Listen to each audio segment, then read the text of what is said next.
L'espoir de la communauté mondiale, qui s'attendait à des avancées significatives sur le front climatique, a été douché à cette 25e conférence des partis à Madrid. Le groupe Parapluie, groupe hétérogène composé des pays dits développés, a annihilé à ce rendez-vous de haut niveau qui devrait permettre de poursuivre et de renforcer l'élan donné lors du sommet climatique convoqué en septembre 2019 par le secrétaire général des Nations Unies, les nombreuses possibilités de réduire le dérèglement climatique. L'un des principaux résultats attendus à cette rencontre était la conclusion des négociations sur les règles applicables à l'article 6 de l'accord de Paris relatif aux résultats de l'atténuation transférée au niveau international RATI, un mécanisme fondé sur le marché et les démarches non fondées sur le marché. Seul article est resté sans consensus depuis Katowice, en Pologne, et qui constitue le dernier volet à boucler afin de mettre en œuvre l'accord de Paris en 2020.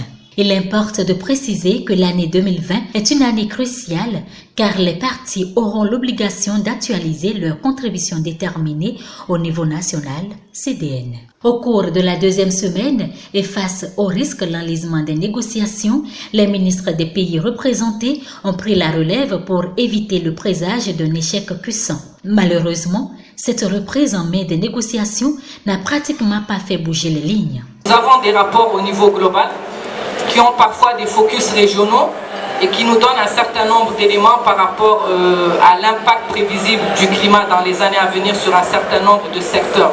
Mais nous, notre problème réel, c'est au niveau national, au niveau local.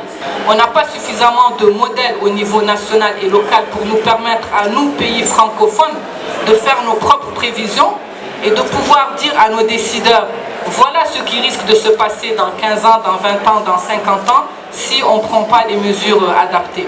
Et pour le dialogue au niveau politique, on a besoin d'un argumentaire.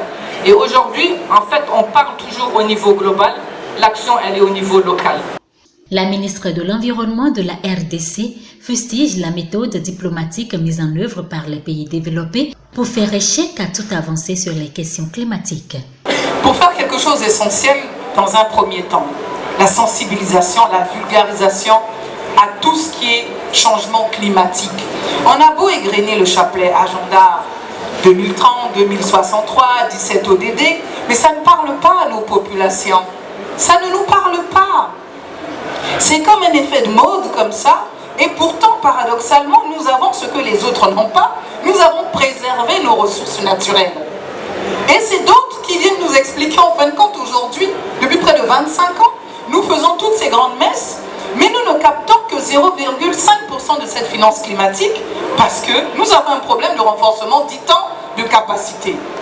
Et aussi paradoxalement que cela soit, si vous regardez bien dans tous les boards qui existent, mais nous avons des techniciens qui font partie de ces équipes, du Fonds vert pour le climat, pour ceci, pour cela.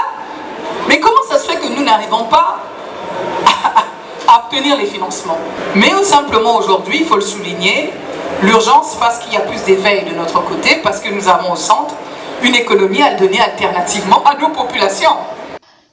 La directrice de cabinet représentant le ministre béninois du cadre de vie et du développement durable et le secrétaire général adjoint des Nations Unies évoquent la question de langue qui constitue un frein pour les experts francophones dans les négociations et la lenteur de prise de décision pour protéger la planète et assurer un environnement aux générations futures. Les pays francophones sont confrontés à plusieurs difficultés. Déjà la barrière de la langue, les négociations se font en anglais, les discussions se font en anglais, la documentation se fait en anglais, ce qui fait que les experts francophones qui participent ont quand même un certain blocage. La plupart n'ont pas le niveau requis pour pouvoir aller en profondeur. Mais en ce qui nous concerne, nous autres pays francophones, est-ce qu'il ne serait pas plus utile de nous mettre ensemble?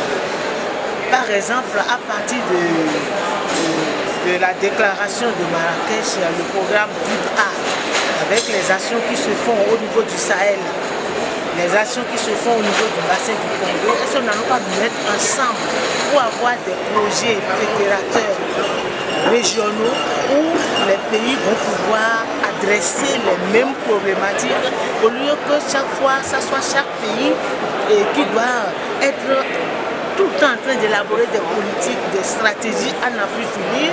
On avait fait les PANA, on a fait les CDN, il faut les actualiser maintenant. Il y a les plans nationaux d'adaptation. Donc toutes ces questions sont des interventions que les ministres qui ont pris part à cette réunion se posent. Les questions climatiques sont d'une complexité déconcertante dans la mesure où ce n'est pas seulement les questions d'environnement, ce n'est pas seulement les questions de développement, mais c'est les questions politiques qui s'y infiltrent et c'est les questions économiques avec tous les intérêts qui tournent autour. Ce qui est aussi vrai d'ailleurs pour la Convention sur la désertification ainsi que la Convention sur la biodiversité, mais avec la Convention climat, c'est d'une ampleur encore plus importante. Ce que nous souhaitons, ce que nous espérons, c'est que les négociations vont avancer le plus rapidement possible pour que nous puissions passer à l'action. Voilà 25 ans que les partis se réunissent, voilà 25 ans qu'on fait de la science, 25 ans qu'on essaie de trouver des solutions par rapport aux questions pratiques. Entre-temps, pendant ce temps, les émissions continuent. Pendant ce temps, les populations continuent de souffrir. Pendant ce temps, on voit de plus en plus de cyclones, de plus en plus de feux de forêt, on voit de plus en plus de personnes qui souffrent de sécheresse ou d'inondations. Je pense que le temps de l'action est maintenant arrivé. Malgré une prolongation de 48 heures pour sauver ce qui aurait pu l'être, la COP25 s'est achevée à queue de poisson. Les plus optimistes parlent d'un accord à minima.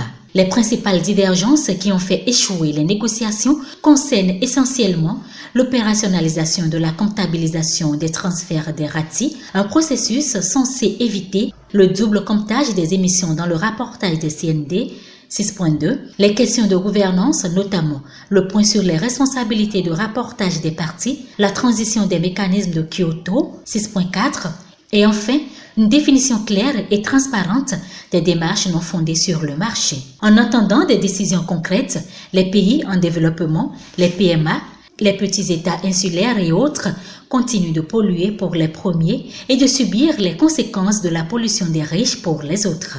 L'humanité impuissante est plus que jamais exposée aux catastrophes naturelles ou anthropiques dont les dégâts sont énormes et la capacité d'adaptation des plus vulnérables reste faible. Vivement que la COP26 qui se tiendra en Angleterre soit celle de la prise de conscience des puissants de ce monde et donc de l'action.